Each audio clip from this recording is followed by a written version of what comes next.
The destruction of mankind may not be the will of Mother Nature. The human race is all too capable of destroying itself. The last image anyone would see is a 60-foot-long projectile streaking across the sky, leaving a blazing trail of smoke behind. Then, a flash. The explosion would unleash an unimaginable amount of nuclear energy and obliterate nearly everything within 2 miles of the impact zone. Instantly, millions of lives would be extinguished. After only days, the death toll would rise even higher.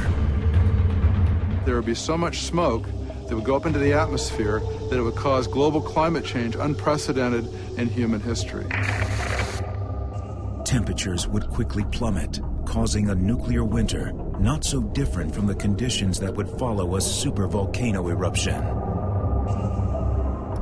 The smoke that would result would create basically ice age conditions over the planet. In grain-growing regions of the United States and Europe, for example, Iowa and the Ukraine, temperatures would not rise above freezing for about 2 years. But the direct explosions themselves might cause close to 1 billion casualties.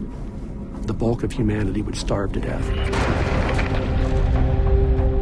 Today, there are at least 9 countries with nuclear arsenals that are ready to launch on 10 minutes' notice.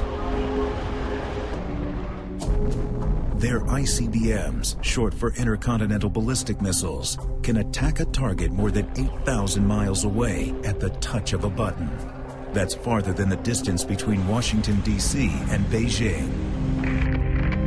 The end of the Cold War may have reduced the immediacy of the threat, but with so many missiles still pointed at the sky, the slightest miscommunication could be all it takes to set the apocalypse in motion. This danger, I think, has increased particularly for Russia because after the collapse of the Soviet Union, it lost much of its early warning capability. Its eyes and its ears were impaired, and so the potential for a mistake increased. And there was one very clear example of this when in 1995 in Norway a scientific rocket was launched, which was initially interpreted as a submarine-launched missile attack by the United States. On January 25th, 1995, the United States and Norway deployed a rocket intended to study the Northern Lights. But the Russians didn't get the memo, and the launch turned out to be much more than a simple science experiment. Within minutes, Russian forces were on high alert. So we came much closer than most people would like to think to actually seeing a response based upon this mistaken identification. The dissolution of the Soviet Union left the world with a frightening byproduct, a deadly arsenal of nuclear weapons up for grabs among several volatile new regimes. In the political chaos that followed, it's believed some of the bombs may have slipped through the cracks.